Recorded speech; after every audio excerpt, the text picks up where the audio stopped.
Kehidupan ini memang penuh dengan hal yang tak pernah kuduga.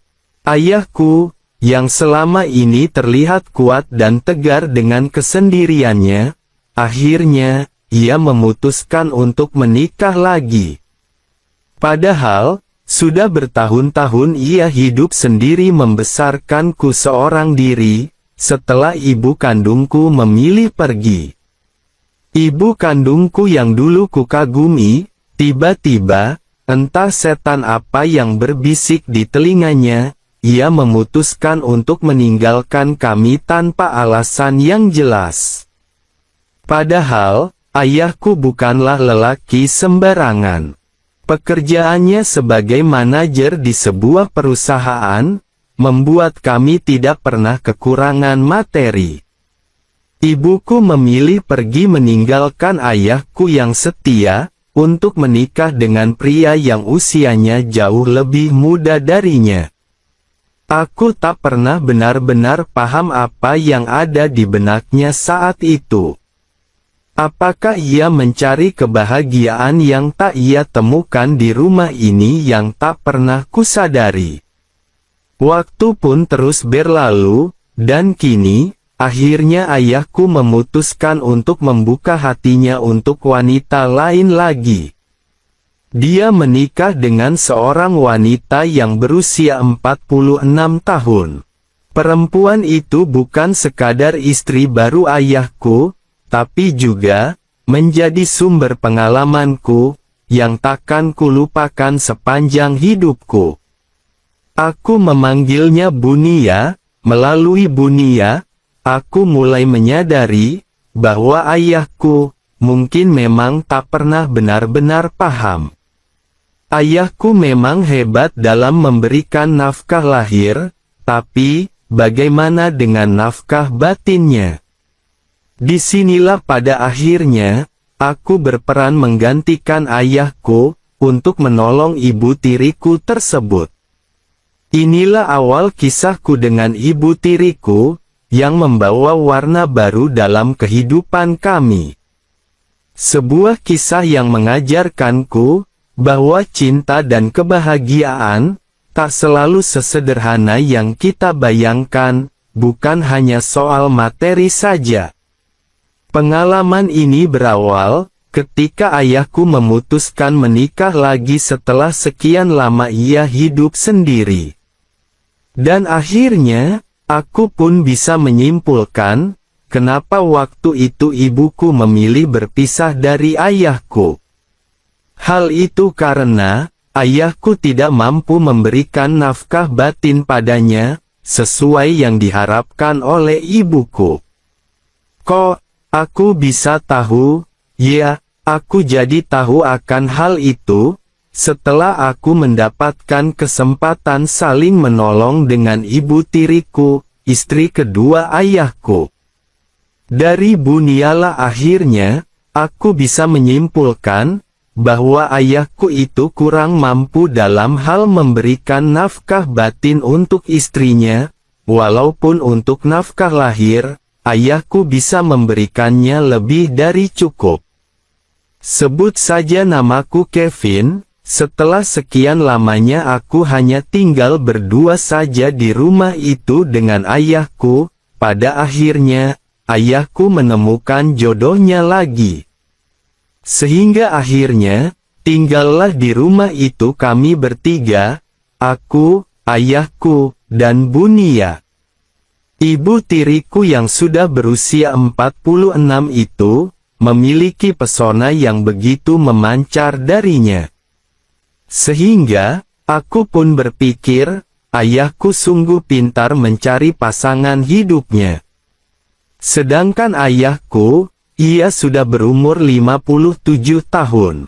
Bunia, dulunya juga seorang janda tanpa anak. Usianya mungkin bisa dibilang sudah matang, namun, dari wajahnya, masih terlihat seperti anak muda. Awal aku bertemu dengannya, aku menganggap Bunia seperti kebanyakan ibu-ibu pada umumnya, bahkan, aku sempat menganggapnya sebagai wanita yang alim, karena penampilan sehari-harinya selalu mengenakan pakaian sopan. Sehingga, tidak pernah terlihat sedikit pun apa isi hatinya. Pada awalnya, aku biasa-biasa saja, layaknya anak dan ibu pada umumnya. Akan tetapi, lama-kelamaan, kami berdua pun mulai terbiasa dan semakin akrab. Setelah Bunia menikah dengan ayahku, ayahku tidak mengizinkannya untuk bekerja. Mungkin, ayahku trauma dengan kejadian istri pertamanya, yaitu ibu kandungku, yang tergoda pada pria lain. Tetapi, aku lupa, jika saat itu, aku sudah bukan anak-anak lagi. Aku sudah tumbuh dewasa, sehingga, bisa saja akulah yang akan menjadi harapan baru dari ibu tiriku itu, kalau sampai dia merasa kurang mendapatkan hak batinnya. Suatu hari, ketika aku dapat jam kuliah siang, pagi itu, aku seperti biasa bersantai duduk di sofa ruang tamu. Pada saat aku lagi asyik bermain HP, datanglah Bunia, sembari membawakan minuman hangat untukku. Dan kemudian, ia duduk di kursi yang ada di depanku. "Kamu gak masuk kuliah?" tanyanya, mengawali percakapan hari itu. "Nanti Bu, hari ini kuliahnya siang," jawabku. "Oh ya, Ibu mau nanya, gimana perasaan kamu selama ini, setelah Ibu menikah dengan ayahmu?" tanyanya lagi. "Saya senang banget Bu, rumah ini jadi tidak sepi lagi," jawabku, dengan memandanginya. Mungkin, buat Mas Kevin memang tidak sepi, tapi, batin Ibu sepi banget, kalau Mas Kevin dan ayah udah pada berangkat, ucap Bunia, dengan raut mukanya yang sedih. "Oh walah, kenapa Ibu gak bekerja saja? Biar Ibu gak sendiri di rumah terus," tanyaku padanya. "Kan, Ibu tidak dibolehin bekerja lagi setelah menikah dengan ayahmu," sahutnya. "Berarti bagus dong Bu, kan saya jadi tidak sendiri lagi di rumah, kalau saya pulang cepat dari kuliah, atau berangkat siang seperti sekarang ini," candaku. "Ah, kamu ini bisa," ujarnya sambil tersenyum. "Ya udah, Ibu mau beres-beres rumah dulu ya," ucapnya. Selanjutnya, ia pun beranjak menuju ke dapur. Hari itu, aku merasakan kalau ada sesuatu yang berbeda. Mungkin juga, karena ayahku yang sudah beberapa hari ini berada di luar kota, sehingga, mungkin Bunia mencari teman ngobrol, untuk menghilangkan kesunyiannya. Hari-hari berganti, kami jadi sering banget ngobrol berdua. Namun, pada awalnya, obrolan itu hanya obrolan-obrolan yang biasa saja. Hingga pada suatu hari, ayahku kembali mendapat tugas keluar kota. Malam itu, aku hanya makan malam bersama berdua dengan Bunia. Sembari makan, kami pun ngobrol santai. Mulai dari soal makanan yang dimasaknya hari itu, hingga obrolan ringan lainnya. Setelah selesai makan, aku pun pamit ke ruanganku. Sebenarnya, saat itu aku masih betah berlama-lama untuk ngobrol dengan Bunia. Tapi, aku juga merasa gak enak, mengobrol berdua seperti itu, apalagi, pada saat ayahku tidak ada di rumah. Lagi pula, saat itu sudah jam 8 malam. Mungkin, Bunia akan beristirahat, pikirku. "Bu, aku mau istirahat dulu ya," ucapku. "Santai saja dulu Mas, temenin Ibu bentar." "Kenapa?" pintanya. "Aku udah ngantuk loh Bu," ucapku. Ya udah, biar ibu bikin kopi, biar kamu gak ngantuk. Lagian, baru jam 8 kok udah ngantuk, ucapnya. Nggak usah bu kopinya, makasih, sahutku. Namun, Bu Nia tetap membikinkanku kopi.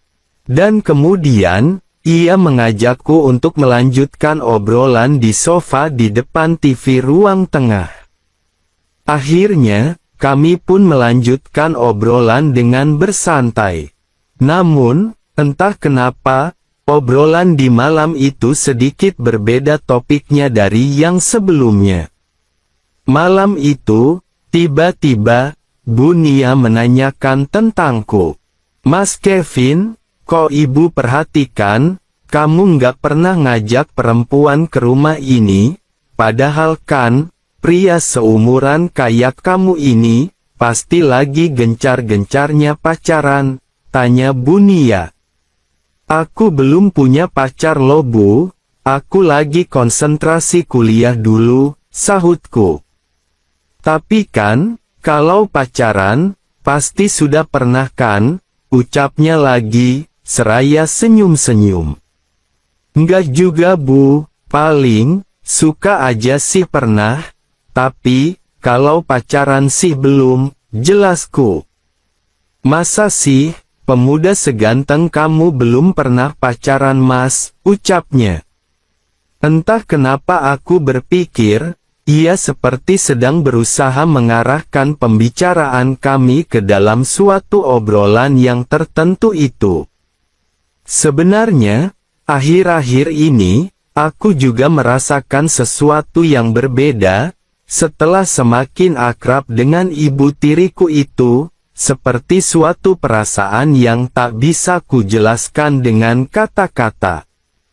Jika kami mengobrol, hatiku seakan terasa tenang dan terasa nyaman. Kemudian, suasana menjadi hening. Kami berdua sama-sama tertegun, mata kami saling memandang, tetapi, pandangan kami berdua itu seperti yang tak biasanya, sebuah pandangan yang seakan mempunyai sejuta makna. Tiba-tiba, Bu Nia bergeser mendekatiku.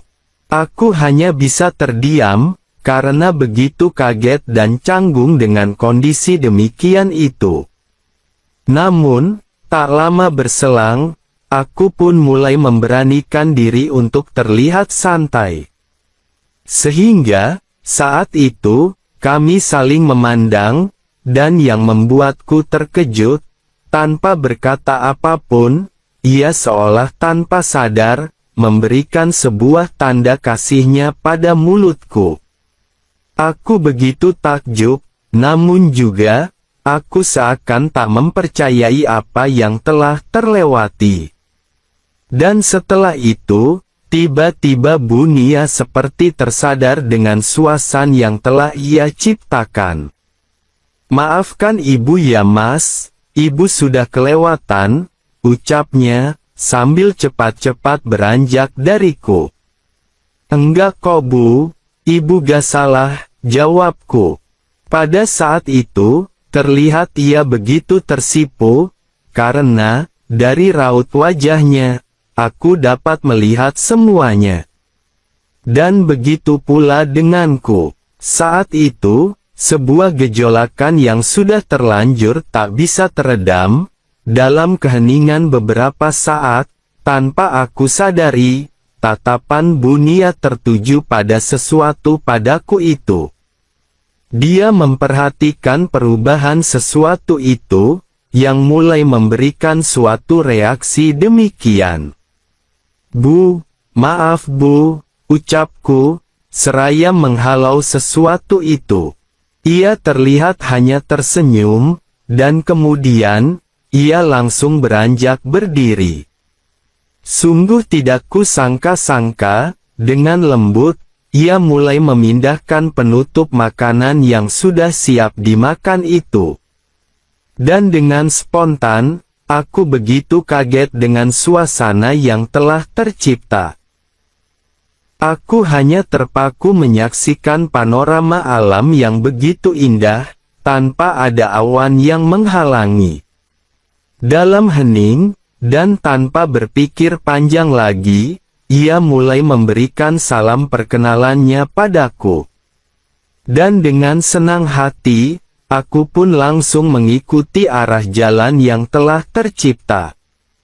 Karena ini yang pertama kalinya bagiku memulai pekerjaan tersebut, aku belum tahu harus bagaimana.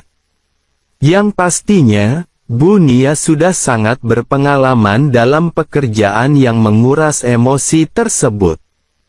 Malam itu, ia mengajarkanku, sekaligus memberikan pengalaman baru padaku. Ia tampak tersenyum, yang membuatku begitu terkesima padanya. "Kamu belum pernah ya dapat pekerjaan seperti ini?"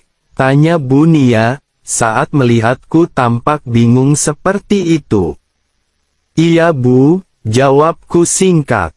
"Sini, biar ibu ajarin kamu pekerjaan ini, biar kamu pintar nantinya," ucapnya, seraya mendekat. Dan langsung saja, Bu Nia bekerja, dengan pekerjaan yang selama ini mungkin dilakukan pada ayahku. Malam itu, Bu Nia tampak jauh berbeda dengan dirinya yang selama ini aku kenal. Biasanya, aku melihatnya sebagai seorang wanita yang berwibawa, dan juga sopan. Namun, malam itu, aku begitu semangat dengan semua teori yang diberikan padaku. Aku yang baru mendapatkan kesempatan seperti itu pun, tentu saja tidak menyia-nyiakan waktu. Akhirnya, malam itu adalah malam pertama bagiku mengenal yang namanya keindahan akan surga dunia. Setelah aku berhasil meraih hasilnya, kamu berdua merasa tertegun, dan terdiam tanpa kata-kata.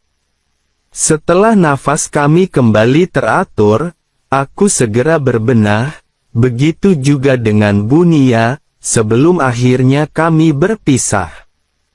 Malam itu, pikiranku selalu terbayang akan apa yang telah kulewati. Aku masih belum percaya dengan apa yang baru saja aku alami.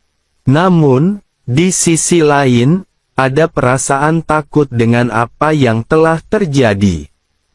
Mungkinkah suatu hari nanti ayahku akan mengetahui semuanya, dan apakah sikap Bu Nia akan berubah terhadapku, setelah apa yang terjadi? Keesokan harinya, aku menjalani aktivitas seperti biasanya. Aku bangun pagi, dan berangkat ke kampus. Seperti biasa, aku melihat Bu Nia sedang memasak di dapur. Namun, ada yang tidak biasa di pagi itu. Biasanya, Bu Nia selalu berpakaian rapi, namun, pagi itu, aku melihat Bu Nia beraktivitas dengan daster sederhana, yang berbahan agak tipis. Namun, yang sangat aneh hari itu ialah, ia hanya memandangku. Tanpa sapaan, bahkan tanpa senyuman, sungguh begitu aneh ku rasakan. Biasanya, jika aku lewat seperti itu, Bu Nia selalu menyapa, atau setidaknya tersenyum. Ketika di kampus, pikiranku selalu dibayangi oleh kejadian itu. Namun, aku begitu penasaran dengan sikapnya itu. Apakah ia menyesali apa yang telah terlewati, sehingga sikapnya menjadi dingin begitu? Aku tak bisa terus membiarkan pikiranku menerka-nerka. Sehabis pulang kuliah, aku langsung pulang untuk menemuinya. Aku mencoba memberanikan diri untuk bertanya. Sesampainya aku di rumah, aku langsung mencarinya. Aku pun mencoba memanggilnya, dan ternyata, ia sedang duduk di atas tempat-tempat pembaringannya. "Maaf Bu, Ada yang ingin aku tanyakan sama ibu, ucapku. Ia hanya terdiam, kelihatannya, ia juga tahu akan arah pembicaraanku. Maaf ya Bu, aku mau bertanya tentang yang semalam, lanjutku. Kenapa kamu minta maaf Mas? Tanya Bu Nia. Sepertinya, ibu menyesal dengan yang terjadi semalam ya, tanyaku. Ia terdiam sejenak, sambil menarik nafas panjang, ia menjawab. Gak kok Mas, ibu hanya masih merasa malu sama kamu, sahutnya. Kok malu sama aku, emang kenapa, tanyaku bingung. Ya, kamu itu kan masih muda, masak ibu yang sudah berusia segini, bisa takjub sama kamu, ungkapnya dengan tersipu. Entah kenapa, aku juga merasakan perasaan yang aneh terhadap ibu, dan juga aku merasa takut dengan sikap ibu tadi pagi, jelasku. Ibu juga bingung harus bagaimana Mas, apalagi, tadi pagi, sebenarnya ibu sudah sengaja mengenakan daster ini, tapi kamu terus berjalan tanpa melirik sama sekali, ucapnya. Jadi, ibu seperti ini khusus untuk aku ya, tanyaku, dengan perasaan yang begitu bahagia.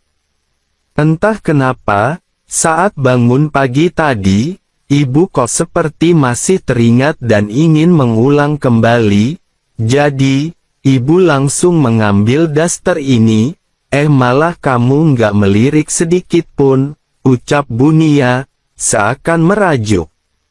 Bukannya ibu sering sama ayah, tanyaku penasaran. Iya sih, ibu memang sering seperti itu sama ayahmu, tapi, saat itu beda banget Mas, ucapnya. Beda gimana Bu, tanyaku penasaran.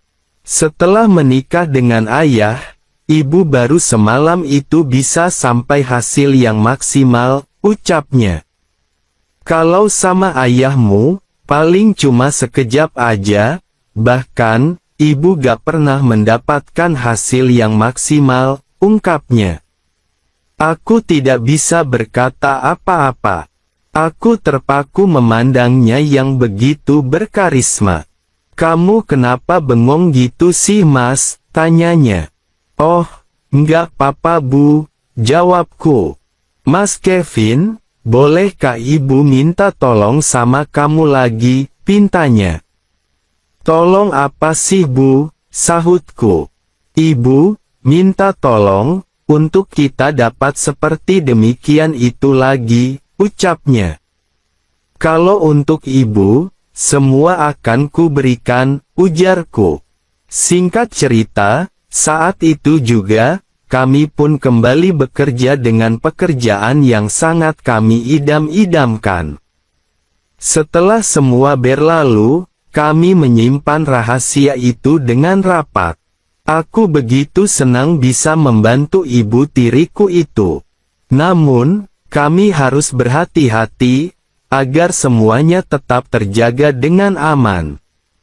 Aku berjanji, sebelum aku menikah, aku akan tetapi ingin menolongnya, dan membuatnya bahagia.